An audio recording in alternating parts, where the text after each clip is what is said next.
Welcome to another episode of GKSAYS. I know it's been a minute. I've just been thinking about a lot of things, watching what people post, checking out the news, seeing what's going on.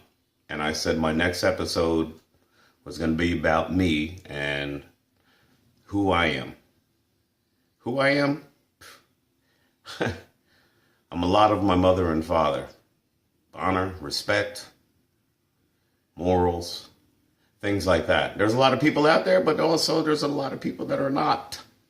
But getting back to the main subject, I'm just going to break it down like this, try to make it short. Not 15 minutes, but coming up as a kid, I shoveled a lot of snow, raked a lot of leaves, cut a lot of grass, did a lot of that. And one of the things that happened when I lived in Dunellen was anytime we were getting big snow, and we used to get it back in the day before global warming or whatever it is you want to call it. I don't know what's going on with the earth. We all know. Anyway, I would do my driveway, my house. I would do my corner neighbor's house because she was older.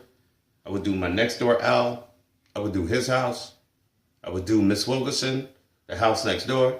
And I always made sure everybody had a path and they could get in and out and do what they had to do. And I've been doing that ever since I was about 12 or so, 13. Just immediate area. That's all I ever did. As I got older, I still did it.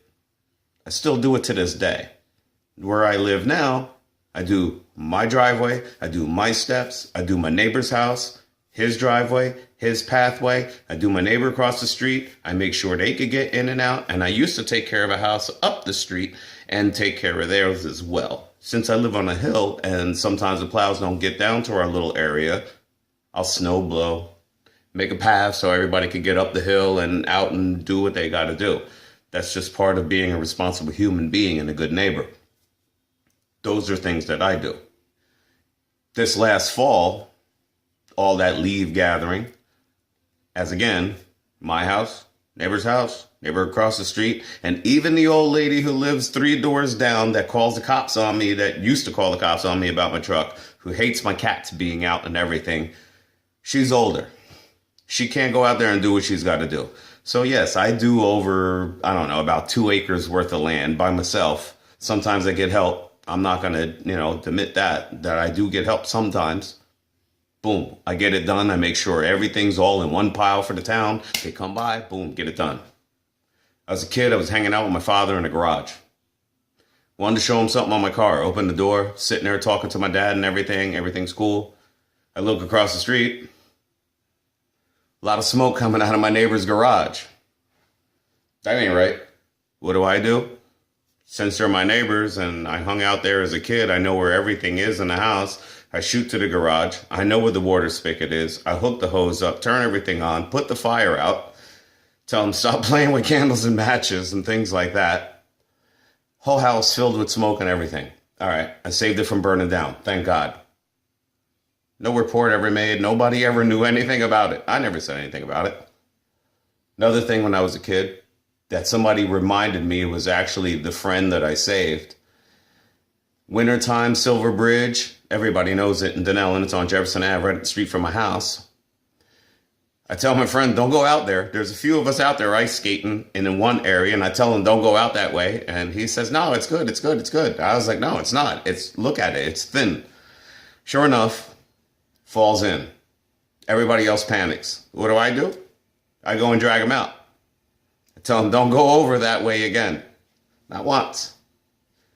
Twice. I had to pull him out of this icy brook. Yeah, he had to go to the hospital and everything like that. But you know what? Through my whole life, I forgot about that episode until a few years ago. And that same friend that I saved told me, he was like, yo, remember when you pulled me out of the ice twice? I had to go to the hospital, this, that, the third. And I was just like, yeah, I remember it sort of. What's your name again? I totally black it out because these are the things that I do. I save animals crossing the road. It's what I do. I help old ladies cross the street. It's what I do. Here's a guy I seen walking up the street, and he's walking up the sidewalk, and he's looking at cars going by. Somebody flicks out a cigarette. What does he do? He hobbles with a cane out there in the street and looks and says, that shit's already down to the filter. Walks away. I'm getting gas. He isn't even looking at me. But I'm observant. That's the way my father taught me to be. Observant, head on a swivel at all times. Anytime somebody tries to come behind you, always be ready. So, I'm looking at him, and as he's coming up, walking by us, me and the gas station attendant, I will call him, I look at him and I said, yo, you need a cigarette? You should have seen his eyes. Eyes lit up, and he was like, yeah, do you have one? And I was like, yeah, I got one for you. Long story short, he told me his story. He used to live in JC in Jersey, had a stroke, ended up in a hospital, ended up in Plainfield, and he doesn't even know how or why. But this is where he lives now. He's in Plainfield. Cool. I give the dude a few bucks. I give him the rest of my cigarettes, and I call it a day. I let it go. I help a lady with her packages up at Walmart. Get them into the car. Same day. For weekends, that's my good deeds day. I ain't even going to get into all the flat tires I've fixed for free for other people, even helped the doctor out who was on a call, had a flat, had no idea how to change a flat tire. I went over there, fixed it for him. It took me like all of 18 minutes. He gave me a $100 bill and said he was so late he was going to call AAA. He knew what was going on. He had a problem. He went about his way. Cool. I've helped people on the Parkway. Cool. So anyway, a few months goes by. I haven't seen this guy with the cane that I helped out. Boom, 2 Saturdays ago. I'm coming out of Burger King, getting my little food before I go to work. Here's this guy hobbling along. I was like, hey, man, how you been? This and that. His mind's a little twisted. It took me 2 minutes to remind him where he met me. Now I feel really bad for him, but it is what it is. God has this ultimate plan some type of way. I give him the rest of my change, $5. I give him the rest of my cigarettes again. Because if it wasn't for the grace of God, that would be me. So this is why I do the things that I do. I'm going to pick up my girl from work. Driving, and there's a Honda. And I'm going to say Honda because it's typical. Stuck there. Middle of the street. It's prime time. Everybody's mad as hell. What do? I whip over, pull over. I said, look, do me a favor. Listen to everything that I say. Put the car in neutral. Put your foot off the brake. I'm going to push you. And when I tell you to cut that wheel hard right, I'm going to cut hard right. And it's going to be hard. You don't have power steering no more, but you got to listen to me. I only get one shot at this. She said, all right. She listens to me. Said, unlock the steering wheel. Because you know how that goes down. Turns on the steering wheel. Boom. I push this car, I don't know, 150 feet, 200 feet by myself. Around traffic, up into a driveway. Boom, there you go. What happened? It stalled. You were just sitting there at the light and it stalled? Yeah. Do me a favor, turn the key until the lights come on. Ba-ding, ding. Temperature gauge? Hot. Done. I said, do me a favor, try to turn the key. It said, I said, oh. I gotta go pick up my girl. So you're in trouble. This isn't going anywhere. Call AAA, call a tow truck or something. This car isn't going anywhere. It's overheated. Do me a favor, pop the hood. I just want to see one thing. You know there's not a drop of oil on the dipstick, right? Now I know you're stuck. Sorry, I did the best I could. And I leave. Pew! And I'm out. This is why. No, that isn't why. Because a lot of people don't know about the things that I do. It's just the fact that I'm not just a good storyteller. I got a few friends and a few people saying, oh, you should do either TV or radio. Because you have the voice for it. I already know that I would be like, welcome to GKS, the smooth sounds of common sense. Thank you for tuning in. This is where you learn common sense. The thing is, common sense comes from thinking. Thinking comes from not knowing. So before you do something, before you tattoo a body part, before you pierce and make your nose that big and make your ears that big, think, how is this going to make me look to regular society? How far do I want to go in life? Professionalism, things like that. Ooh, I don't know, it's a hard choice. But yeah, I stand out. Like a fucking idiot. I'm sorry in my language. like an idiot? Yes. To certain circles, cool. Certain circles, brave. Common sense circles, retard. Oh, didn't mean to say the R word either. I am sorry. I'm not completely politically correct. This is why I don't go on the radio and TV, because I have to speak my mind in the way I see fit. And if you kowtow around certain words and phrases and things like that, the way they're supposed to be said, and you use perpendicular instead of obtruse and acute angle, and this is a hexagon, not a polygon,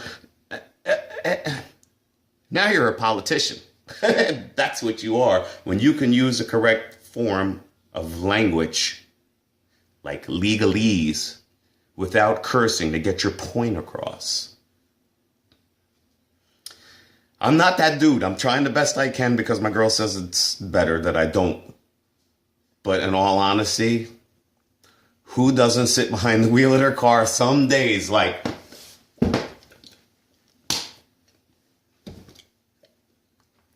really? We all do. It's just not in certain companies, so I'm going to try to curb my language as best I can. But anyway, I digress. I do a lot of good things for people when I see the need is there. The need is there for a lot of people if they pay attention. I'm minding my own business. I go through North Plainfield a lot. My brother used to live in North Plainfield. Skeets. And I'm coming home at 1 o'clock in the morning one night. We're getting a snowstorm. I see a guy that's old enough to be the crypt keeper himself holding a shovel up, or vice versa, in snow. Damn. I pull over. I go up to the guy and I'm like, what are you doing out here? He says, I got to shovel the snow because it's going to get deep. And I won't be able to do it if it gets too deep. Look, dude, go inside. Go inside. That's at 1 o'clock. At 5 o'clock, I return. At 7 o'clock in the morning, when the snow was over, I returned again. I cleared his sidewalks for him. And every time it snowed when I was coming back from my brother's house and there was a few inches on the ground, I shoveled it then too. Never asked for a dime. It's just not the way. I have a friend out there. She has a car and she knows that I knocked on her door because I felt sorry for her car and the way that it looked, and I made it look beautiful. Why? Because it would put a smile on her face. That's why I did it. This is why I do certain things. This is the way a lot of people should do things, to put a smile on somebody else's face. Because let me tell you something. If it wasn't for the grace of God and some of the things that you do, you'd be out on the street like a lot of other people. If you're fortunate enough just to have a roof and some food, you're good. There's a lot of people who don't. You look and you put the sad faces on things that are going on somewhere else. And that's completely understood, and there really isn't too much you could do about situations that are going on there. But that's not your problem. Your problem is your neighborhood, your town, your community, your state, your county. You know, and it grows out from there. But the thing is it isn't going to grow nice if nobody's going to do anything nice. So I look farther than my nose and I try to do the best I can because that's the way I was raised. Am I a perfect angel?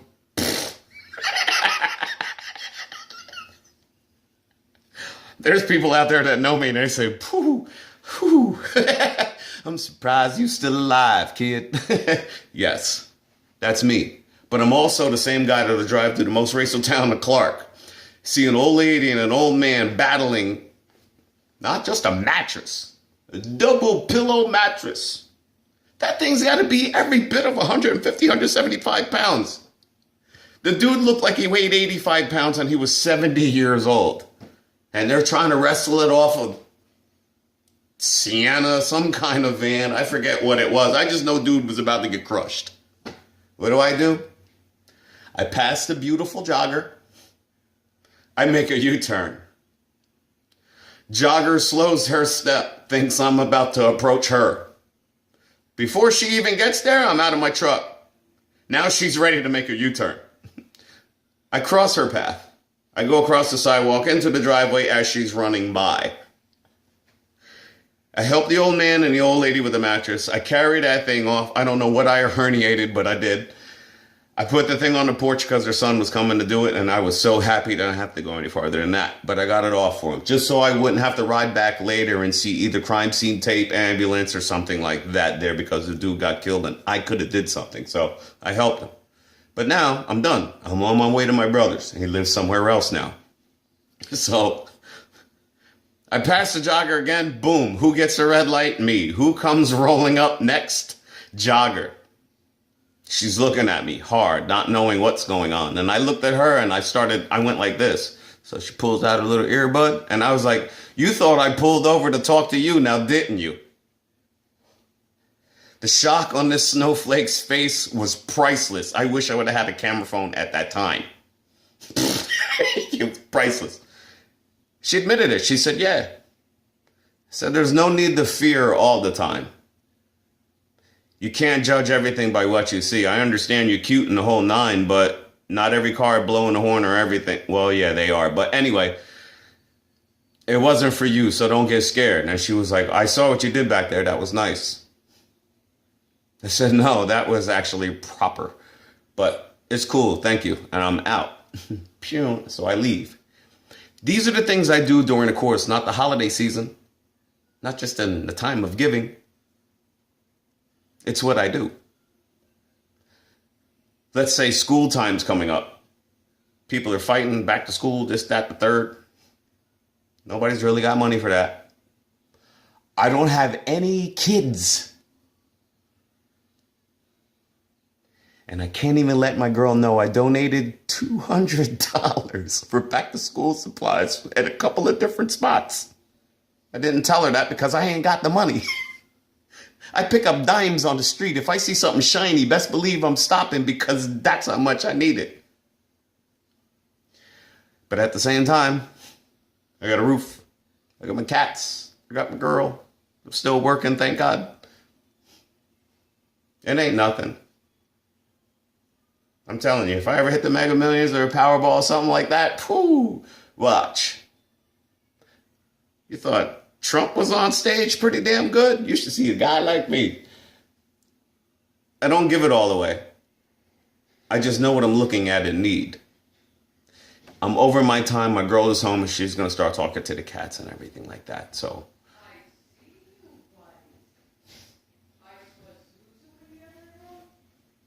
I don't know if you can hear this, but you know what? I'm going to take you with me. Yes, I'm going over time. Hey, baby. How we doing? All right. All the kitties good? Yeah, I see Scott and Zuzu.